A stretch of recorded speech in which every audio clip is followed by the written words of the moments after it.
he blew up the black tank. Like, we're setting other stuff up, and all of a sudden we heard this big like pop, and I'm like, and then water running, and I'm like, that's not good. Again, we've learned from our failures, and we have never done that again. And we actually learned that you can repair your black tank with Legos. Well, okay. Explain that one, please, for the love of God. I want to know this one. Welcome to the RV Queens podcast, where adventure meets the open road. I'm your host, Charlie Grace, rolling through life 1 mile at a time, sharing stories, interviews, tips, and real talk about RV living, travel, and the freedom to chase your own version of home. Whether you're a full-time RVer, a weekend warrior, or just RV curious, you're in the right place. So buckle up, grab your favorite drink, and let's hit the road together. Hello, my RV Queen friends. Today, my awesome guest is a good friend of mine. Her name is Kelly Raber, otherwise known as the Road Rabers. Welcome, Kelly. Hi. This is so much fun. So, Kelly, how did we meet? Let's think about this. I think like every other story in the world, we met at maybe a campground.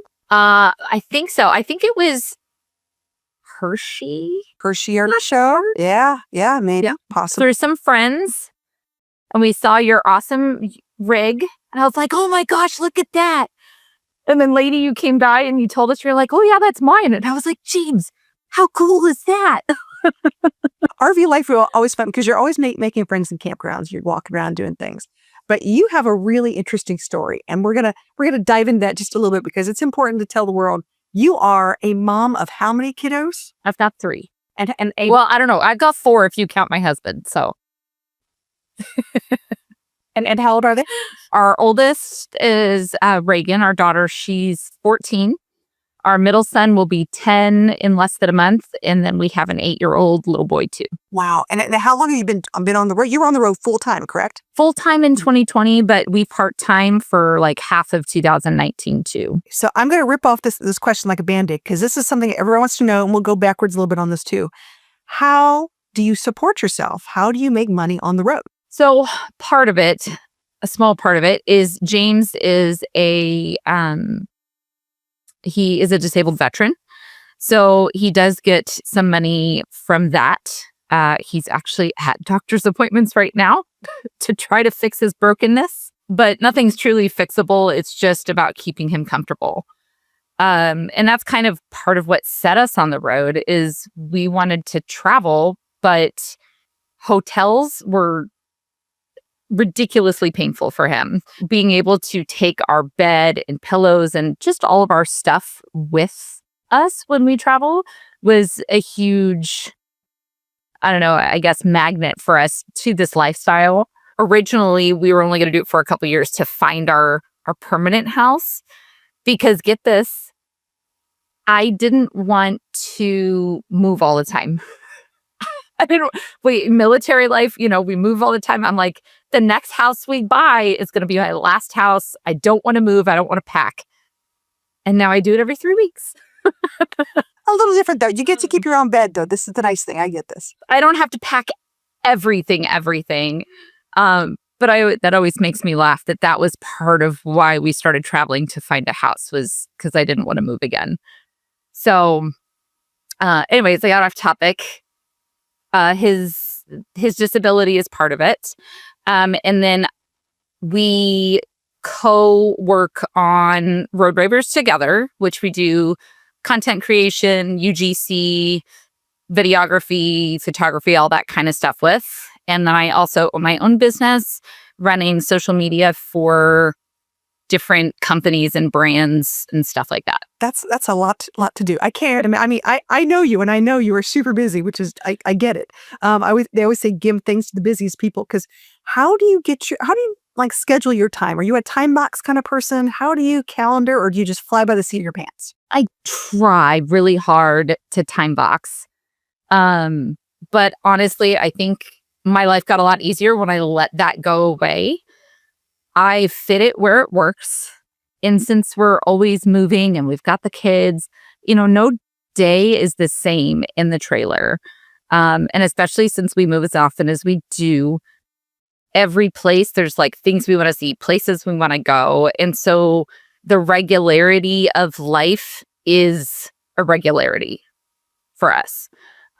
We do try not to do things on the weekend. One, that's when everybody else is, and I have the flexibility to go do things whenever I want. So I can avoid crowds, which usually means I can do more, see more. And that's also twofold because that helps with James's anxiety being in crowds and stuff too. So if we can lessen that, that's great. I think probably the last 4 months, we haven't been able to avoid it because everything's closed during the week. So we have no choice.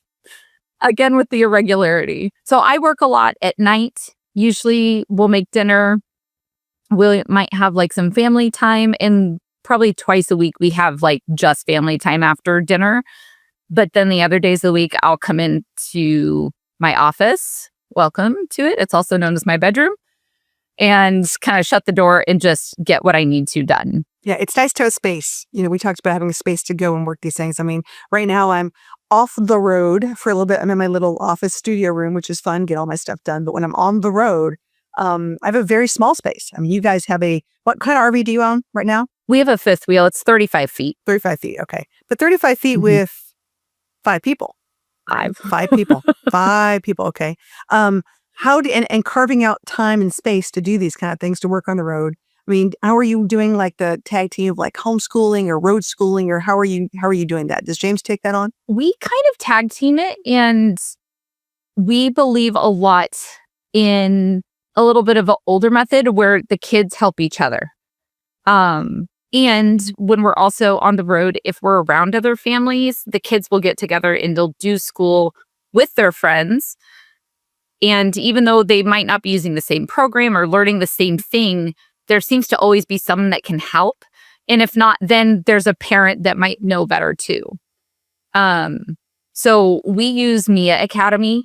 We changed to that about a year ago, and it took so much off my plate. It made my life so much easier. I can go in and I can schedule things. I can say how much I want their workload to be.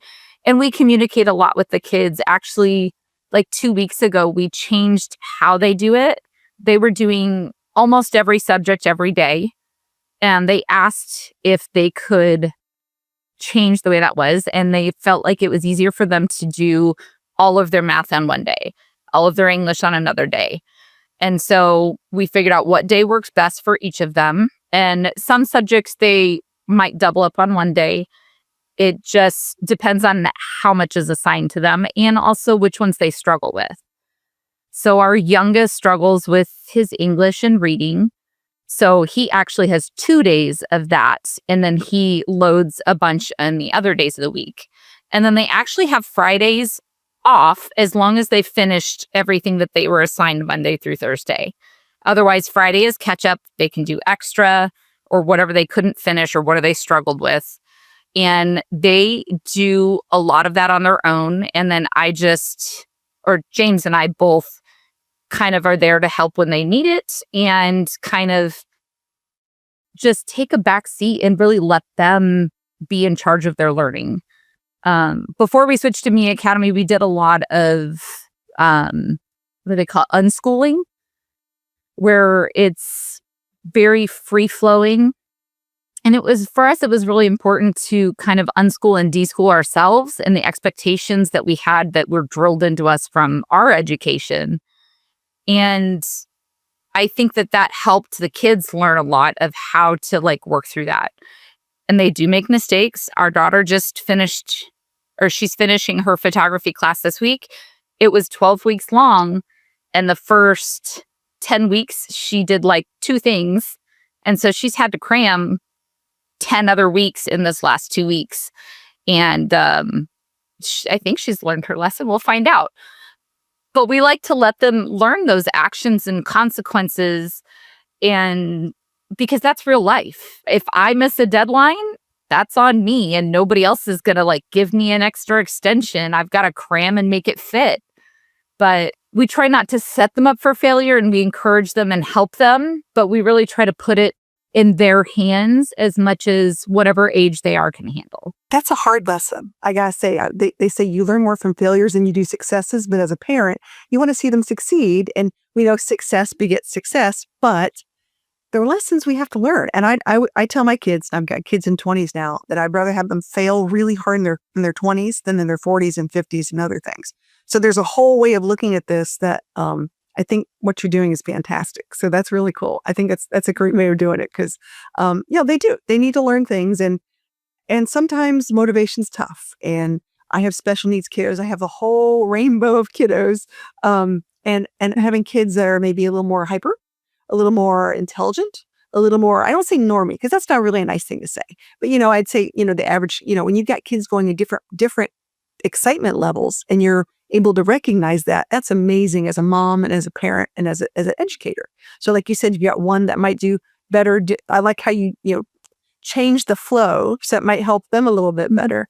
And then the same thing is, when they struggle with something, giving them a little break because that's tough. And you would not get that in a public school system at all.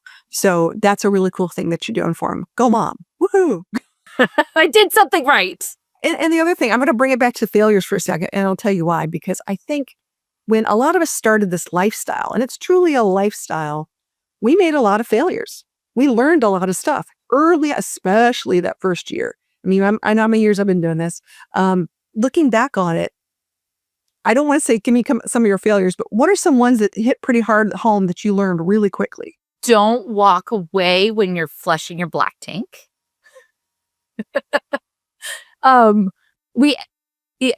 Poop happens. And we've actually had 2 accidents. The second time we didn't walk away from it, but we didn't realize that we were filling the black tank and not the fresh tank. James always has a way that he has all his things set. He's in charge of setting up water.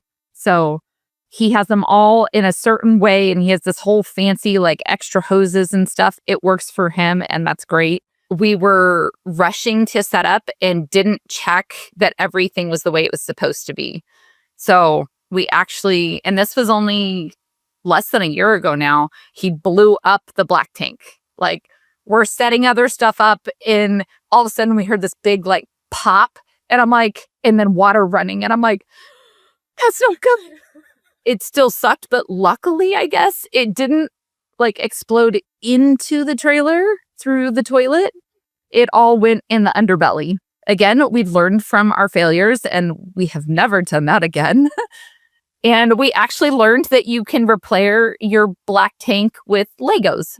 Well, okay. Explain that one, please, for the love of God. I want to know this one. I don't remember what the substance is, but it comes in a big jug. James is going to make fun of me when he listens to this, but it comes in a big jug like you would buy acetone or paint thinner.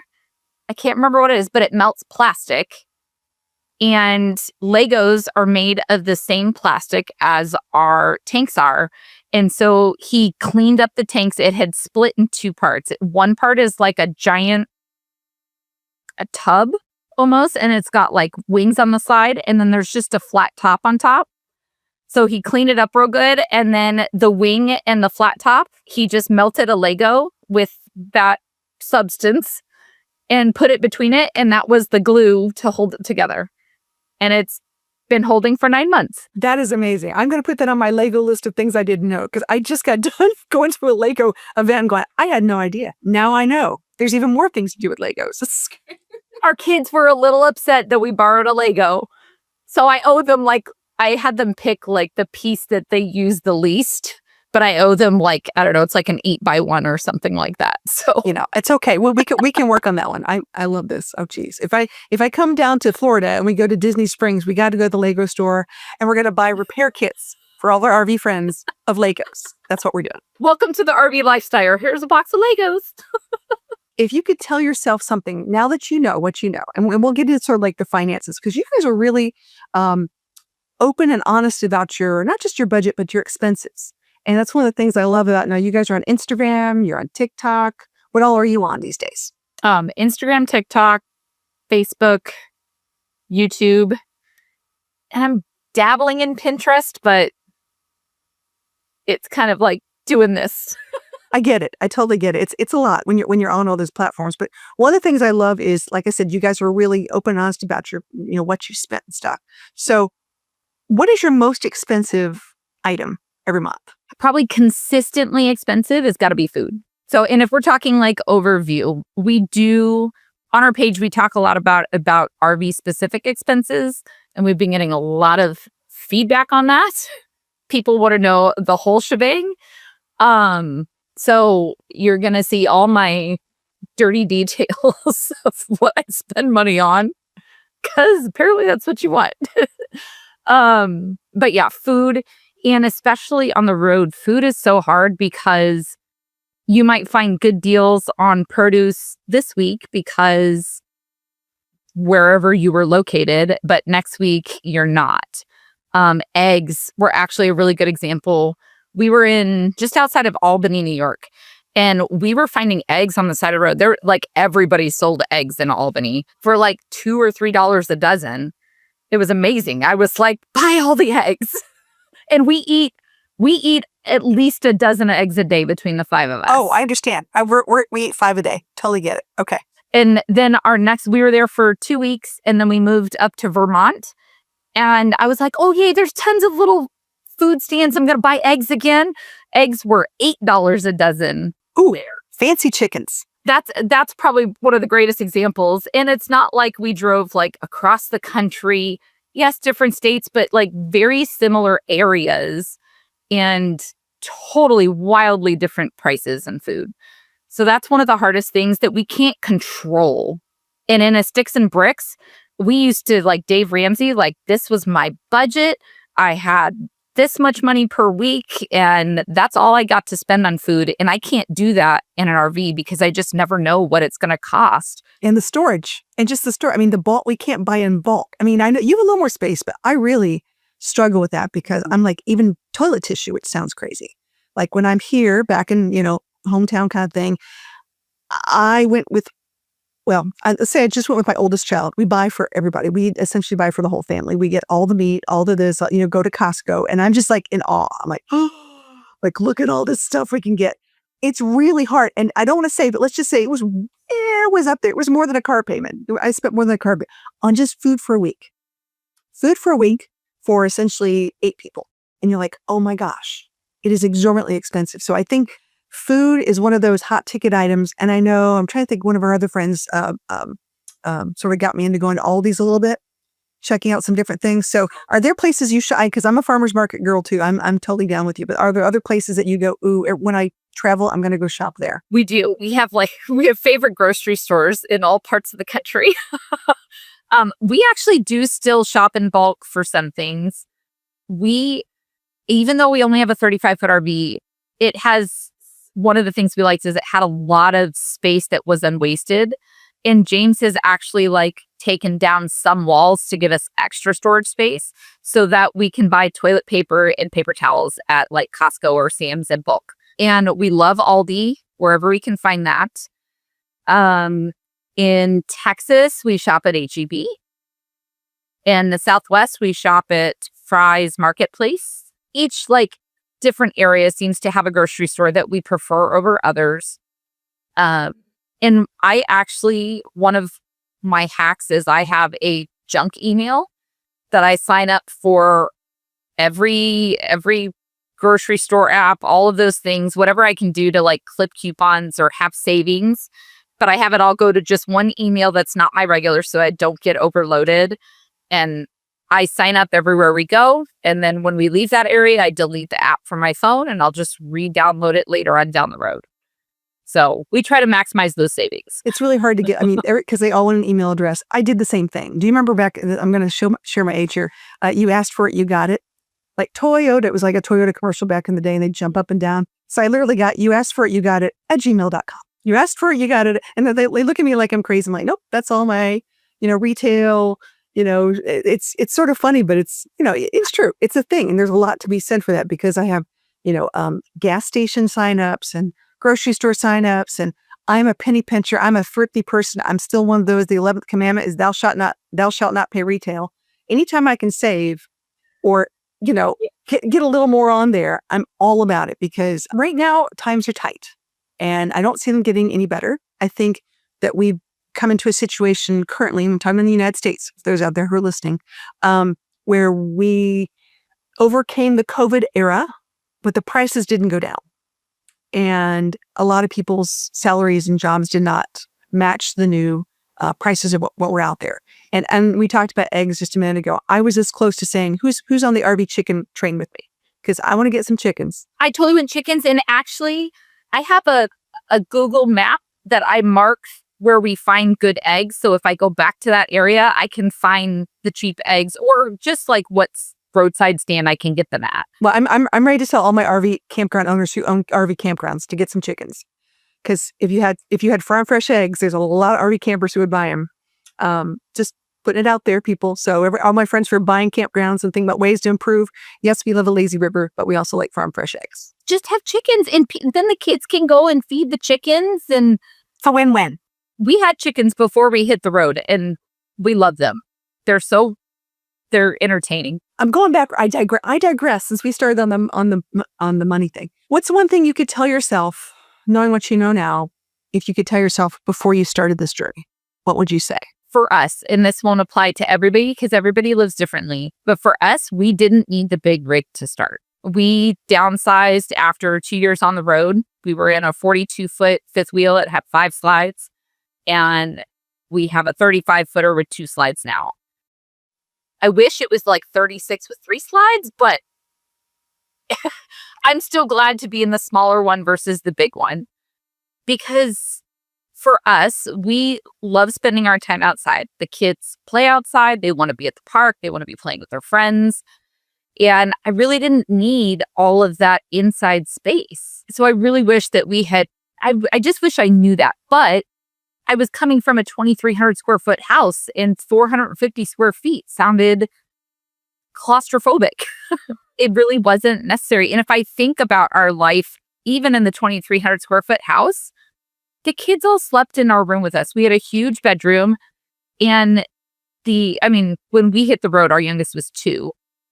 So he was still very little. And then our middle was 3.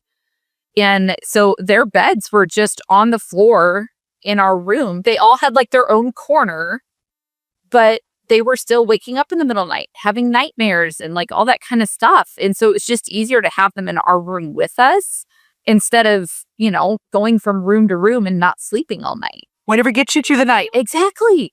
And so like if I had really thought about how much of our house we actually used, it was probably about what our first rig was. You don't even want to know how many square feet I started with, and da-da-da-da-da-da. And when looking for I caught my nursing home house. They're going to take me to the nursing home out this house kind of thing. I very politely said, I don't need a lot. Small house, small bills. If a roof leaks, it's a small bill. There's certain things, no matter what, you're going to get a refrigerator or a stove. I get that kind of stuff. But, like a smaller HVAC unit, smaller utility bills, whatever it might be. And, that's just the way I looked at it. I still have kids that are, I won't say at home, but, we're all learning how to adult at the same time. And nobody wanted to leave home. So I wanted to leave home. They didn't want to leave home. So I had to come up with a plan for that one. But, I often think about what would I have told myself back then? Because I too went through the whole, I need a big one, I need a small one. Like, what do I need? And I'm on my 4th RV since 2016, 2017, something like that. That's a lot because things change. Lifestyle changes, families change, where you want to go changes. And based upon the size rig that you have, there's certain places you can and can't fit into. That was a big reason why we went smaller. Not only just because we weren't using a lot of the space, but we wanted to camp in a lot of national parks and state parks.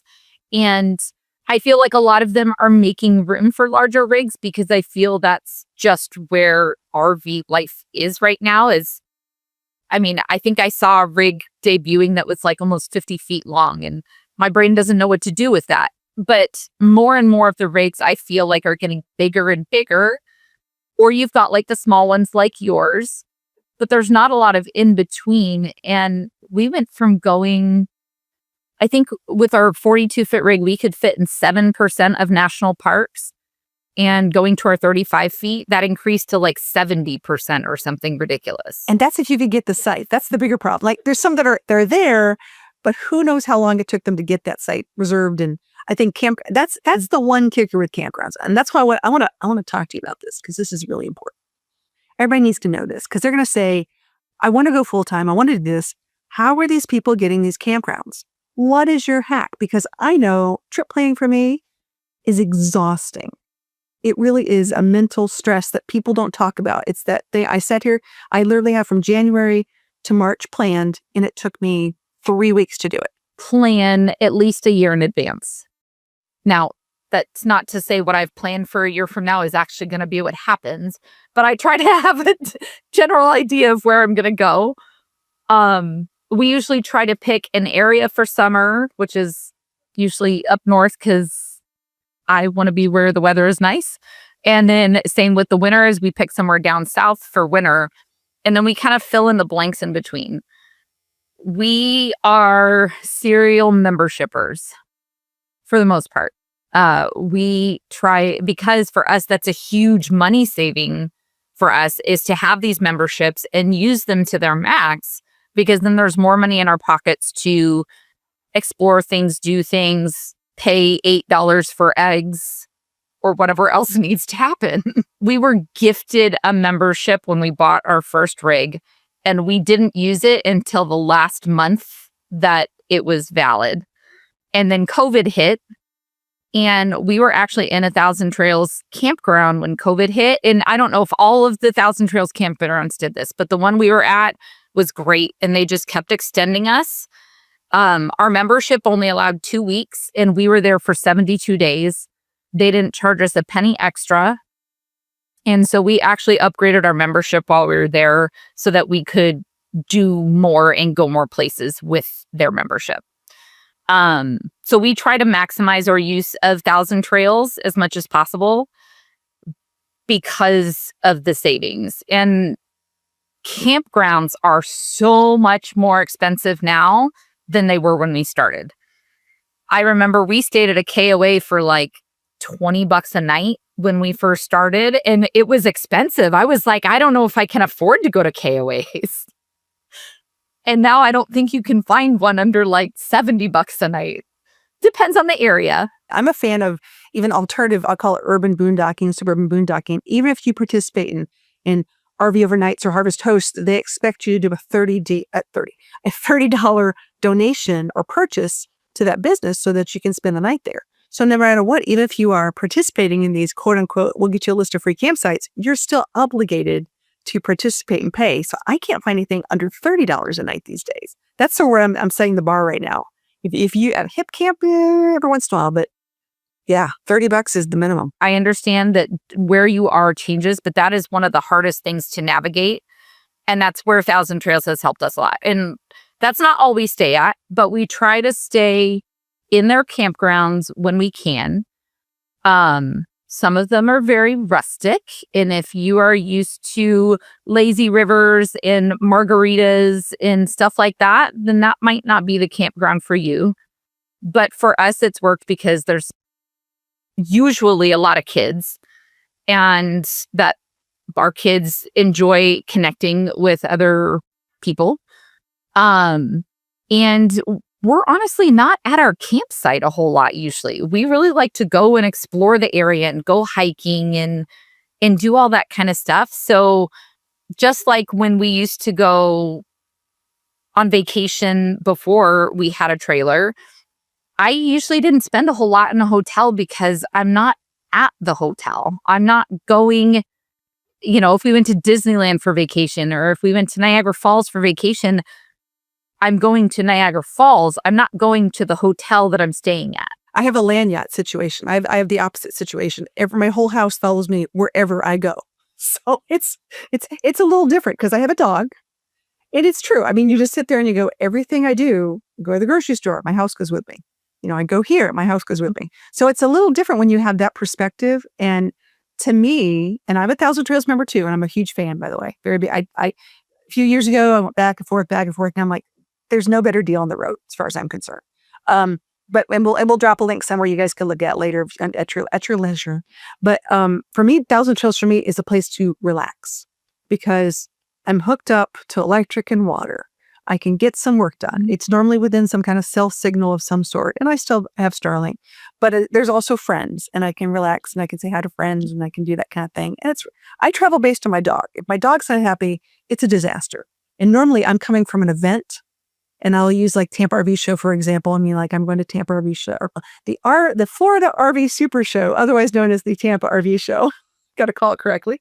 Everybody else told us. We call it Tampa RV Show. Anyways, but a couple weeks after that, I'll be going to 1,000 Trails in Florida to relax and hang out with friends and just regroup a little bit. And that's what it does for me. So it's a little different. Although I love being out in nature, I love doing all that stuff.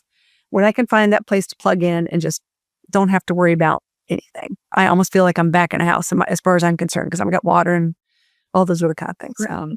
It's a little, when you're a boondocker like me, it's a big difference. I mean, it's a huge difference. You start looking for things.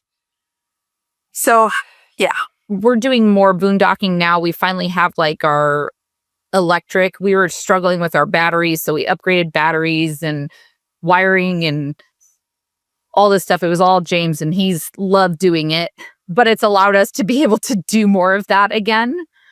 And so we're excited about that. We actually did a lot on our haul south this year, much more than we have. And that was another reason why we stayed in 1,000 Trails a lot, is because we didn't have the ability to boondock. So having that electric hookup was really important. And then the other thing is we stay in 1,000 Trails as much as we can to save money, so that when we want to go somewhere that we have to pay out of pocket or something like that, or they just don't have campgrounds there, that it's just more affordable for us. It kind of helps offset the cost. But yeah, it's interesting when you start looking around traveling. And I know on my list, I want to go to Pacific Northwest. I'm going to go way up to the Northeast. And those are my two areas I haven't really delved into much. And I keep looking to see when I'm going to go. So I ask all my 1,000 Trails friends, like, okay, so where did you stay? Because we'll talk. We'll discuss it. And there's a planning situation. Like I said, the planning does take time. So you have to figure out what you want to do. And I think you're very, very smart. And like you said, doing things during the weekdays. Because if you have that ability, it's not as busy on the weekends. You can enjoy, you have a little more space to do things and less people. So once again, Road Rabers, rocking it. You guys have like the coolest, first you have the coolest name. You got a really cool rig. I know your family, they're pretty cool too. So I just appreciate you being here, Kelly. This is fantastic, and dropping some pearls of wisdom on us. I'm going to let you have the last word though, and let people know where to find you and what's going on with you. What's the latest when we can find you on Instagram? Oh yeah. So we actually have a website too. Just depending, I know everybody has like their own favorite platforms, and some people don't like any of them. But we do have a website. It's just www.roadrabers.com. And you can find all of our socials from there. But we are on Instagram, Facebook, YouTube, and TikTok. And if you just search Road Rabers, all one word, you'll find us on any of those. And we are on Pinterest, but don't judge me by what that looks like. The absolute cutest children. They're all little blondies. It's absolutely, I love it. I love it. So thank you, Kelly. And thank you, Queens, for listening. You guys want to learn more about RV Queens? Do me a favor and go check out our website. You can go to rvqueenspodcast.com and you can learn more about the podcast. You can also be part of our RV Queens circles. We'd love to have you be part of our circles. And it's women supporting women. Thanks for tuning into the RV Queens podcast. I hope you found inspiration for your next adventure, on or off the road. Don't forget to subscribe, leave a review, and connect with us on social media at RV Queens Community for behind-the-scenes stories and travel tips. Until next time, keep your wheels turning and your spirit wild. We'll see you down the road.